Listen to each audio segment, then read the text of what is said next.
Hello everyone, I'm aarointheknee, and we're back at Yu-Gi-Oh! For the first time in a few months. The new ban list has just been sort of confirmed. I got this from Satoshi Kato, who 6 months ago, when I did my last video and everyone was like, this is a fake, it came out to be true. So I'm actually going to follow his word again. And this is our new ban list. I'll be doing a lot more Yu-Gi-Oh! Videos, which I've actually been asked to do a lot of lately, so that's all good. So, we're going to look at our bands first. There are 3 bands. Sorry, 2 bands. Wind Up Carriers and Mighty. This needed to go a format ago. Maybe 2 formats ago. This is dumb. This card is dumb. It's dumb. I don't even need to say anymore. Sangan. This card I was banned at first, in the first ban list from which and Sangan first went. Sangan was nowhere near as powerful as it is now, with the amount of monsters that are good, that are less than 1,000 attack, 1,500 attack. I mean, God, look, we got all of these. We got Tsukiyomi, we got Lumina, we got a lot of the ones in here. And because a lot of the monsters with better effects have lower attack, Sangan just got more and more powerful and just became such an easy first turn set or summon. I mean, back in the day when they brought back Sangan, it was hard to set anyway because they would use Nova on a crossout, which was mained in 2 or 3s. So Sangan being banned, I'm very happy with. So we're going to move on to the restrictions now, to 1. Wind Up Magician, which is the bane of everyone's existence when it comes to loops. I don't think Wind Up's going to be dead. I think there's going to be something they can do. But they're not going to be able to pull off one-turn kills or anything. I think they'll be good if you just, I don't know, mix them in with other decks. I think that'll be pretty good. One Day of Peace. This card pretty much is Exodia OTK, FTK's best friend. It's a upstart goblin that costs nothing and makes you take no damage. It's a dumb card. Your opponent doesn't really get that much from it. I mean, they get a +1 and you get an even, but they can't touch you, so it's, yeah. I like that it's gone. Warning to 1, this should have been done at least 2 formats ago. Warning is a dumb card. It's not that bad. It's just that they made it so it could be like, oh, it's like Solemn Judgment, but not as good, you know? They were like, oh, it stops only summons and shit, whereas Solemn Judgment does more, and this one only costs 2,000. But the way they worded it made it so it could negate a lot of summons that Solemn Judgment couldn't. So it ended up becoming a lot more powerful than Solemn Judgment, especially since it only had the 2,000 cost. It needed to go to 1. It's a dumb card. Tsukiyomi to 2. These are, from here on out, it's 2s. Tsukiyomi to 2. No one really touched Tsukiyomi. And everyone was like pulling their hair out and going, what the fuck are they bringing Tsukiyomi back for? Does anyone remember Goat Control and the Magician of Faith loops? But I don't think anyone's gotten a good Tsukiyomi loop going, you know, in a proper deck. And that's because everything is just faster these days. Back then, the game was a lot slower tempo. You'd take them down by card, and Tsukiyomi just gave you advantage.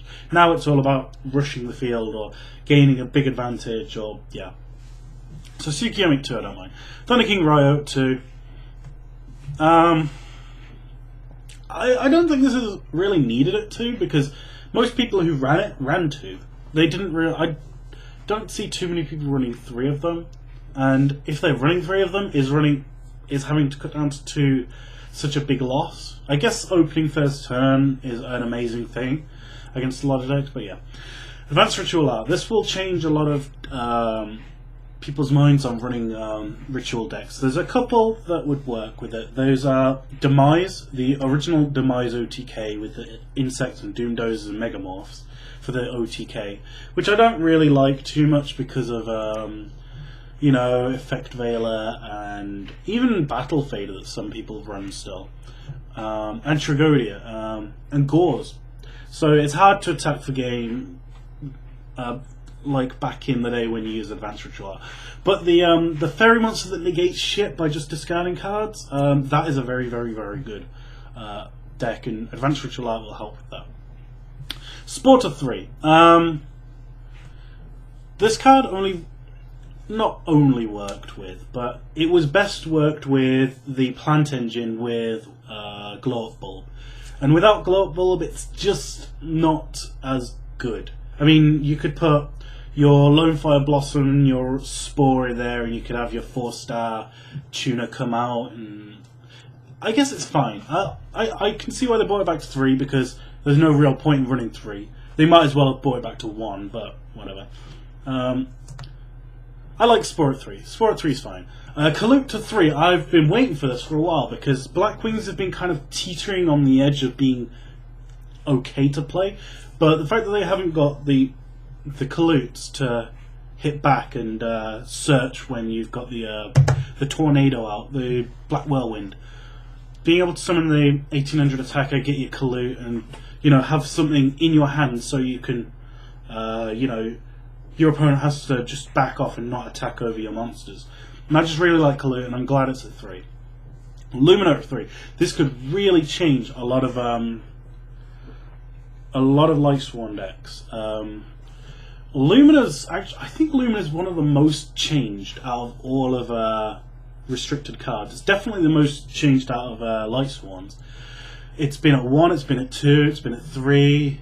I think it's mostly been at 1, but yeah, it'll change it a lot because, well, you just be able to Lumina, go into something else, and you'll not have to worry about losing your Lumina. Because you can Lumina into blah blah blah blah. It's a good thing we don't have Cataclysmic Return anymore. You could use Spore in Lightsworns, put a Lone Fire in there, and you've got a good little thing going. Shaaaney Smoke Signal to 3. This makes it so you can pretty much, when I'm playing 6 Samurais, I want to be able to go into a Shaaaney or a Naturia Beast first turn. That is my main goal, because it fucks up a lot of people. And having Smoke Signal at 3 really helps that. It helps it a fuck ton. Because, I mean, fuck, if you got Aeticism and Smoke Signal, I mean, fucking hell, you got your Naturia Beast. And a lot of other things. It's just a very good thing to be at 3. Especially since Samurais have really been teetering on the edge of being top tier and kind of second tier. But yeah. And finally, Mind Crush at 3. I love this shit. This makes Dark Worlds really, really, really hard to beat. Especially if your opponent goes first, because you'll be running 3 Drag Down to the Grave and 3 Mind Crush. Being able to see in your opponent's hand and then just being able to litter it and just leave them with a useless hand, pretty much, where you'll be just bringing back Grapha every turn. And yeah, and Mind Crush can even work by just declaring Pot of Greed and fucking dumping your Grapha and destroying the stuff. Mind Crush is just very good. It's really good. Alright, that's everything. I'll be making more Yu-Gi-Oh videos probably once every couple of days, or maybe once every day, depending on how I feel. Because I'm really looking to get back into this. It's really, really enjoyable. A lot of people have been asking me for this. So thanks for watching. Hope you enjoyed this, and I'll see you around. Bye bye.